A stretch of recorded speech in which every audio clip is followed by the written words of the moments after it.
Mr. Wetzel. First of all, this very serious question for the record. Does your daughter know how awesome you are? I don't know, but she thinks it's pretty cool. I'm going to steal one of these bottles of water as a cheap souvenir. I'm going to grab you a few more then. I'm going to grab you a few more. I really appreciate you, man. I love that fact that your daughter, it was your goddaughter?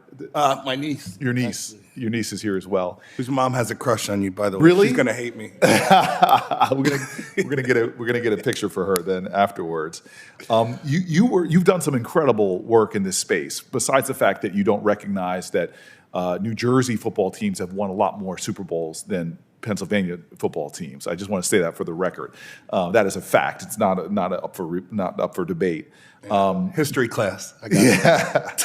But in all seriousness, you were involved in the Obama administration on the Chuck Colson task force, and you all had a lot of substantive recommendations that have not materialized. Am I correct? 100%. And actually, my advice to the Trump administration and the Biden administration is start with that document.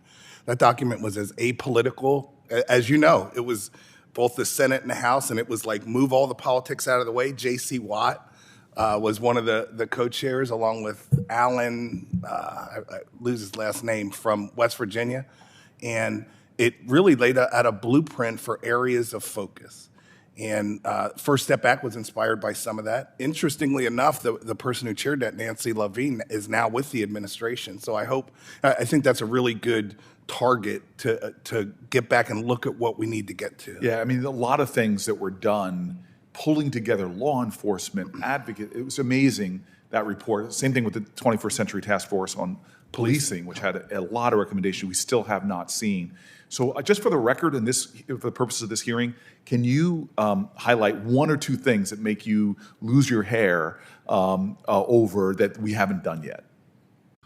Well, really everything. I mean, there really hasn't been much movement since that started. I mean, it starts with risk needs assessment. Certainly there was a risk assessment done. Some would argue that the needs assessment is incomplete and inaccurate, inconsistent with First Step Back, so we could start with that. I mean, you talk about staff and you mentioned staff wellness, and it's not directly answering your question, but I have to give you some specifics to think about around staff wellness, because I think it is the critical thing. I mean, recruiting and all that stuff. I mean, one of the issues with staffing is it takes 5 months to hire somebody. Yeah. In a competitive environment where you're not even paying someone's not gonna wait 5 months. But you and I both played football, and I currently coach football, actually, high school football. Watched them Raiders. But I think there's not a college football team in the world that doesn't have a strength and conditioning coach. His members literally he probably right now, or chances are right now, one of his staff members is gonna have to literally rely on their physical fitness to live.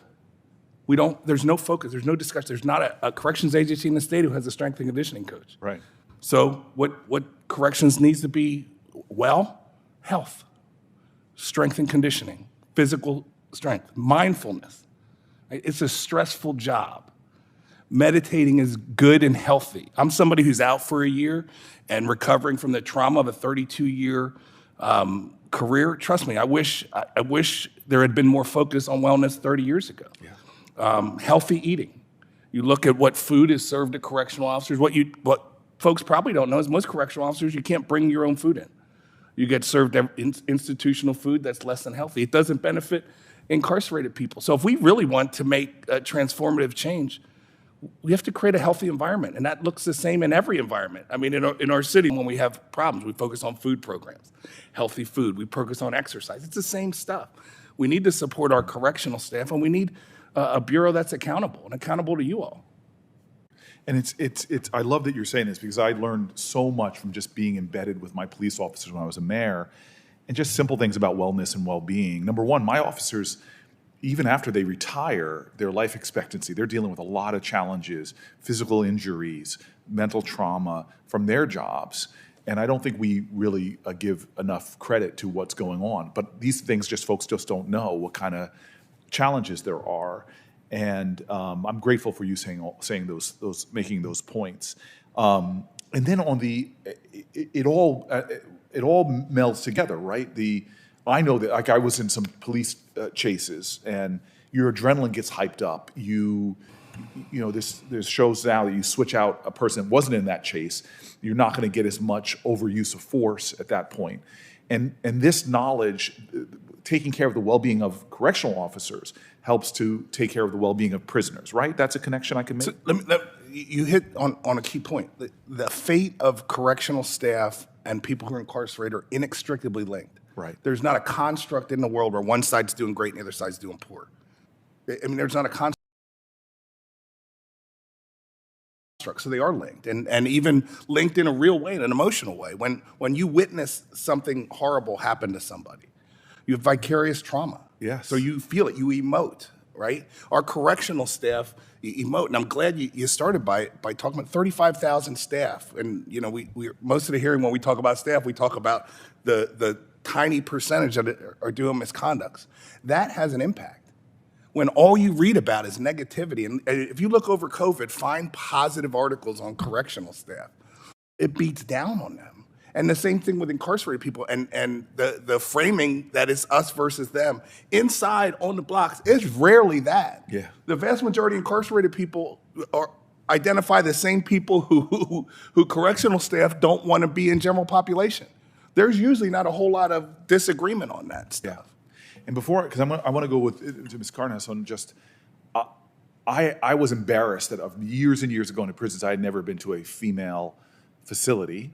When I went there, I was supposed to get a tour of the whole facility, and I got stuck in population, just sitting with women for hours, listening to their stories. The tough warden, she was head of it, and I asked her how many of your incarcerated women are survivors of sexual trauma, and she stopped, suddenly didn't look so tough, looked like I could see the empathy and the pain in her. She goes, like, close to 90% of my women are coming out of horrible sexual abuse. And then when I sat down with the women and just heard stories, ridiculous stuff, like having to make their own tampons because they couldn't afford them, that their children are separated in 3 different foster homes, and trying to make calls to talk to their children with the usury rates that are being charged on those phones. But the thing that made me most compelled to try to do something from a legislative class was just the fact that the correctional officers don't often have trauma-informed care. They don't know that they're often doing things that are triggering the very women, like walking in on a woman when she's in a significant state of undress or things like that. Can you just, before I move on to Ms. Cardenas, can you just tell me your thoughts on how we are getting better or what more that we have to do? Yeah, so actually in Pennsylvania, we did a study on male trauma with Rutgers University. It's on our website.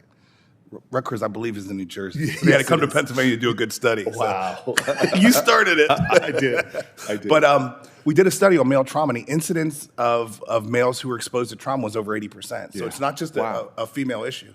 But also in Pennsylvania, we really did shift our focus. Listen, unresolved trauma leads to incarceration. There's no ifs, ands, or buts about it. So if our goal is to have people leave our system better than they came in, you have to address that trauma. It doesn't just go away.